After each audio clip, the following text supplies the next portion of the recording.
Hi poetry lovers, welcome to my channel Bella Poetry Presents. My name is Bella and I love beautiful poetry. In our last 8th segment of the 3rd series, The Best Russian Poets of the Silver Age, we will talk about a wonderful Russian poetess that kind of was on the border of Silver Age. She was born maybe 20 years later than other poets of the Silver Age, but at the same time I would like to introduce you to her because she wrote beautiful poetry that was very popular with Soviet youth at that time. And she has also a very interesting life story. Veronica Tushnova was her name. She was a famous Russian poetess. She wrote beautiful, romantic, lyrical poetry. A native of Kazan, she grew up in the family of Mikhail Tushnov, who was a professor of medicine, and Alexandra Postnikova. Veronica's mother, Alexandra, originally from Samara, was an amateur artist. Professor Tushnov was several years older than his wife, and everybody in the family had to obey his orders and desires, right up to serving lunch or dinner. The official birth date of Veronica Tushnova is March 14, 1915. However, according to the materials of the Gorky Kazan Literary Museum and the published collection of poems You Can Do It All, compiled by Veronica Tushnova's only daughter, Natalia Razinskaya, the real birth of Veronica Tushnova is dated as March 27, 1911. She graduated from school in 1928. In the same year, she became student of medical faculty of Kazan University, which was absolutely not possible at the age of 13, because if she was born in 1915, in 1928 she would have been only 13 years old. Vera's family was financially stable before the revolution, and then everything collapsed. Vera's memoirs tell about her mother hiding with her in the basement. Everything is burning and rumbling around them. Typhoid, fever, famine, civil war, death, and devastation brought by the Soviet rule marred their lives. They had to survive on a small salary from her father. From an early age, Veronica Tushnova, or Vera Tushnova, whose whole life was influenced by the poetry, loved to write poetry and paint. And she began to compose poetry very early in her life. The girl loved to run barefoot on the grass, lie on a slope strewn with daisies, catch the rays of the sun in her palms, and watch the world around her. Veronica recorded all the most interesting and impressive childhood impressions in her drawings and poetry that had to be hidden from her father, who wanted her daughter to become a doctor. Vera attended school number 14 that offered an intense study of foreign languages. This school was considered one of the best institutions in the city of Kazan. Vera, who was a very diligent student, was fluent in English and French. She also excelled in literature and was noted by her school teacher, Skvortsov, who often read aloud Tushnova's compositions. Due to her father's insistence, Vera in 1928, as I mentioned before, became a student of the medical faculty. In 1931, Vera's family moved to Moscow because her father started a new job there. And in 1936, following the death of her father, the family moved to Leningrad, where Vera continued her study and got a doctor's diploma. 4 years of study for a young girl was enough to understand that she had chosen the wrong profession. She was more interested in painting and poetry. In 1938, Vera married the famous psychiatrist Yuri Razinsky, with whom she had a daughter, Natalia, in 1939. However, the first marriage quickly disintegrated. Nobody knows what caused the divorce. Her first book of poetry, Poems by Veronica Tushnova, was first published in 1938. But after the war, poetry entered her life forever. In 1941, Vera entered the Gorky Literary Institute to study literature, but the beginning of the World War II did not allow her to continue her studies. With a sick mother and child, her father was no longer alive at that time, she moved back to Kazan, where she got a job as a ward doctor for wounded Red Army soldiers in the neurosurgical hospital. Veronica Tushnova worked very long hours, but in spite of an exhausting workload, she continued to write poetry, which gained her a nickname among patients, a doctor with a notebook. In the winter of 1943, she returned to Moscow as a resident physician in a hospital. In 1944, in the publication New World, her poem The Surgeon was published. It was dedicated to Chistyakov, her colleague in the hospital. In 1944, in the Komsomolskaya Pravda, a series of poems about a daughter was published, which was very well received by the readers. And in 1945, the publishing house Young Guard published a collection of poetry by Tushnova. First book. But unfortunately, it remained almost unnoticed and not well received by the literary critics who felt that her poetry was too sentimental. The next poetry collection, titled Ways, Roads, was published 9 years later, in 1954.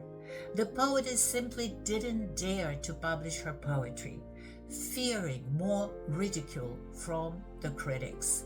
This book was based on trips around the country. The poems were inspired by new people she met, vivid observations, a peculiar atmosphere of the airport, stations, and trains. But even in this collection, critics pointed out the flaws, believing that Tushnova did not find her own poetic voice. However, the readers loved her soulful lyrics full of feminine depth and tenderness. During the decade of silence, poetess Veronica Tushnova, whose biography is of genuine interest to admirers of her work, worked stubbornly and fruitfully. She wrote essays in the newspaper, conducted a creative seminar of the Literary Institute, wrote reviews at the fiction publishing house, and did masterful translations. And during all those years, Veronica was trying to find her unique voice in poetry. In 1952, the poem The Road to Kluchor was written, which was included in the 1954 book and was well received by the critics. But the most famous poem by Tushnova, which immortalized her name, is Not Renounce Loving. This poem was set to music, and it was dedicated to the poet Alexander Yashin, with whom she was deeply in love. It is believed that the poem was written in 1944 and was originally addressed to another person. Nevertheless, it is believed that it was dedicated to Yashin at the time of parting, when they parted ways in 1965. It was included in a cycle of poems dedicated to their love story. Sad, happy, tragic love. This poem was set to music by Mark Minkov and was first performed at Pushkin Moscow Theater in 1976 and then turned into a hit by Russian pop star Alla Pugacheva in 1977. Poems by Veronica Tushnova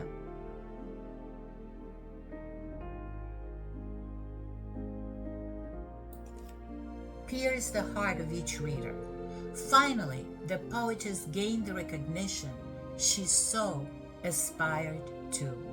The last years of her life were very prolific.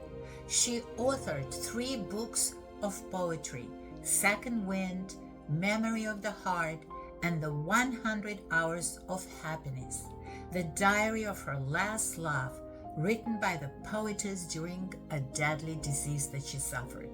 These are the poems that manifest joy and sorrow and hope and loss. In them, Veronica Tushnova reflects on deep human relationships and idealistic love. This beautiful, black-haired woman with sad brown eyes, which everybody called the Oriental beauty, loudly spoke of love, appealing to genuine human relations. The whole generation of girls grew up on her poetry, inspired by love that was fated to fail, because the man she so loved was married to someone else. Veronica Tushnova was deeply in love with the poet Alexander Yashin. He was a handsome, charming man with sarcastic thin lips under a well-groomed red mustache and a piercing, tenacious look with a gloomy, tired squint.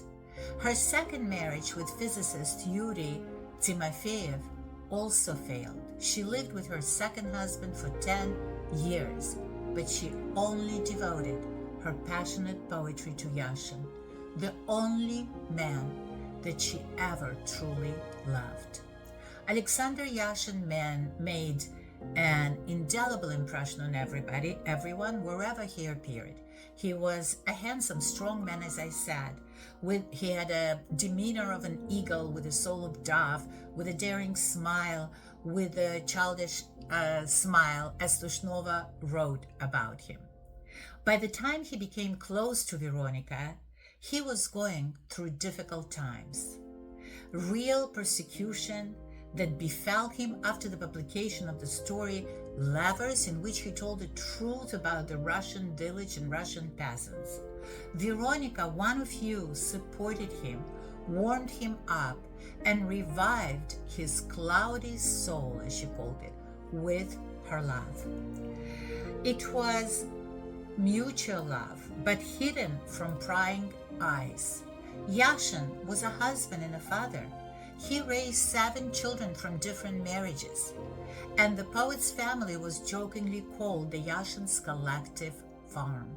His third wife, whom he met at Literary Institute Zlata, also wrote poetry. Yashin could not leave his wife and children because he was very attached to them, and probably Tushnova would not have agreed to such a step. Subtle, forgiving, with a sensitive, kind, compassionate soul, she would not feel happy if she made other people unhappy. Veronica did not demand anything from her beloved, agreeing to everything, understanding and accepting everything, although it was not easy for her to live in a lie with an open heart and a pure soul that she had. And over the years, I think more and more often that stolen happiness is also happiness. Veronica wrote about her lover, Alexander Yashin. And if she could count only 100 hours of happiness in her life, that was a lot for her. How rare were their meetings, secret, away from prying eyes, and she so wanted to be with him all the time. But he couldn't promise her anything, preferring silence. There was no future for this relationship, but Veronica thanked fate for every hour spent with her beloved. They loved to travel to Moscow region, wander through the forest, and made dates in hotels in other cities. Veronica lived through these meetings, and maybe for those meetings. Her whole life consisted of them.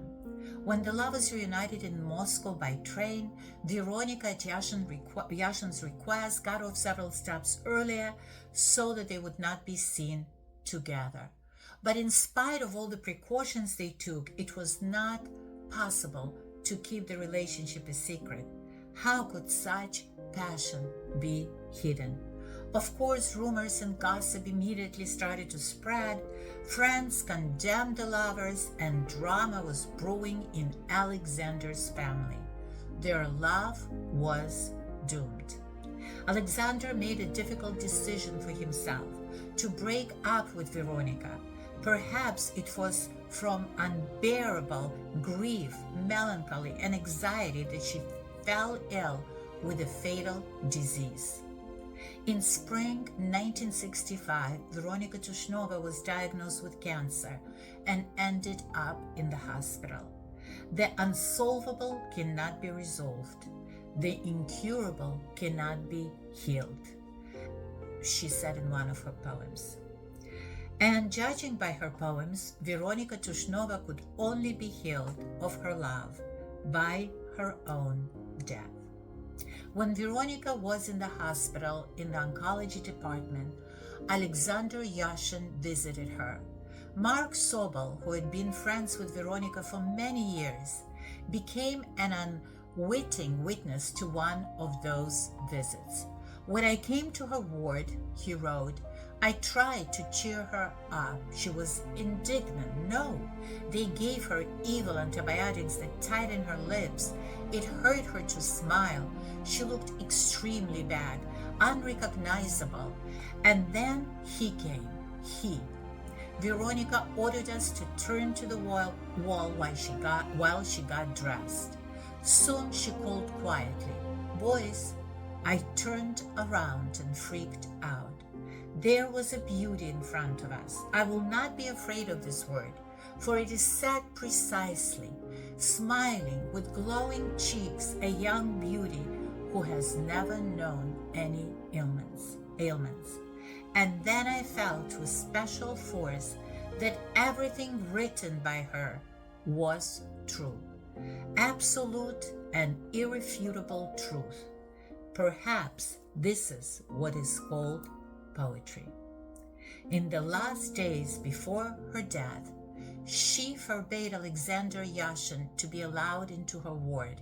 She wanted him to remember her beautiful, cheerful, and alive. The poetess died on July 7, 1965. She was barely 50 years old. There were manuscripts left on the table, unfinished pages of the poem in the new cycle of poems. She was buried with her parents at Vagankovsky Cemetery. Yashin, shocked by the death of Tushnova, published an obituary in Literaturnaya Gazeta and dedicated poetry to her, his belated insight filled with the pain of loss. 3 years after her death of Veronica, on June 11, 1968, Alexander Yashin also died, and also from cancer. And he was only 55 years old. And I will read a couple of her poems. First of all, her very famous poem «Не отрекаются любя». «Не отрекаются любя, ведь жизнь кончается не завтра. Я перестану ждать тебя, и ты придешь совсем внезапно. А ты придешь, когда темно, когда в стекло ударит вьюга, когда припомнишь, как давно не согревали мы друг друга, и так захочешь теплоты, не полюбившейся когда-то, что переждать не сможешь ты 3 человек у автомата, и будет как назло ползти трамвай, метро, не знаю что там, и вьюга заметет пути на дальних подступах к воротам, а в доме будет грусть и тишь. Хрип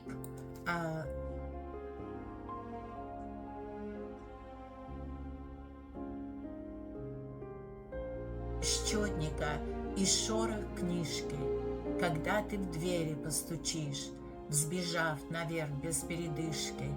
За это можно все отдать, и до того я в это верю, что трудно мне тебя не ждать весь день, не отходя от двери.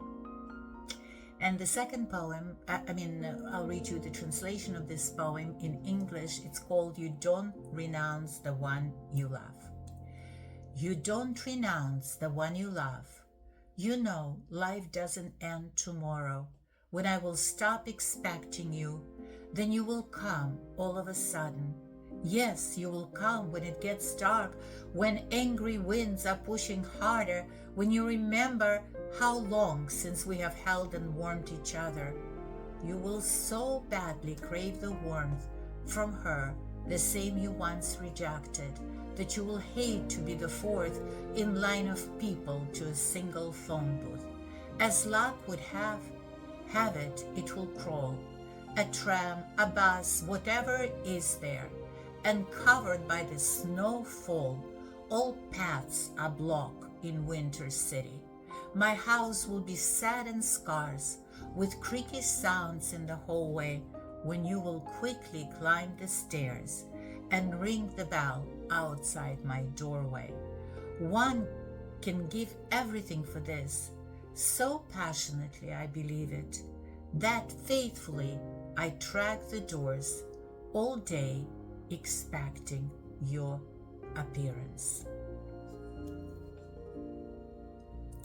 The second poem that I'll read to you is called Don't Grieve for Me, Nor Your Nerves Tyrannize. To you, not to me, to end life in lies.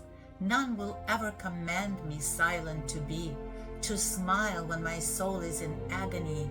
I needn't stoop that low, to mean yes and to say no. I'm not concealing my life's every line. In full view is the pain of mine. I'm not going from that to resign. Whatever I am, look, here am I. Things are hard for me. Things are harder for you. It's time to remember a clever ditty. Not of me, of yourself, have pity. And in Russian, the poem is called «Ты не горюй обо мне, не тужи». Ты не горюй обо мне, не тужи. Тебе, а не мне доживать во лжи. Мне-то никто не прикажет молчи. Улыбайся, когда хоть криком кричи. Не надо мне до скончания лет думать да, говорить нет. Я-то живу, ничего не тая, как на ладони вся боль моя, как на ладони вся жизнь моя, какая ни есть, вот она, я. Мне тяжело, тебе тяжелей, ты не меня, ты себя жалей. Anyway, I feel her poems, I feel her pain that she was going through all those years that she was in love with a man that actually wasn't present for her. She loved him, but he had other duties and other family, and he couldn't give her the love that she probably deserved. And with this poem, we bring our 8th and last segment about Russian poets of the Silver Age to the end. We so far recorded 3 series. The first series were the Victorian poets of the 19th century. The second series was the best love poems and the poets that painted. And our third series what is now is the best Russian poets of the Silver Age. We will let you know when our fourth series will come. Thank you so much for visiting Bella Poetry Presents, and hope to see you in the future. Have a wonderful day. You can listen to these stories before bed, in your car. I listen to them all the time, and I listen to them over and over again. So this is just an advice. And have a wonderful, wonderful day. Don't forget to like and subscribe. Your support is extremely important to us. Bye-bye.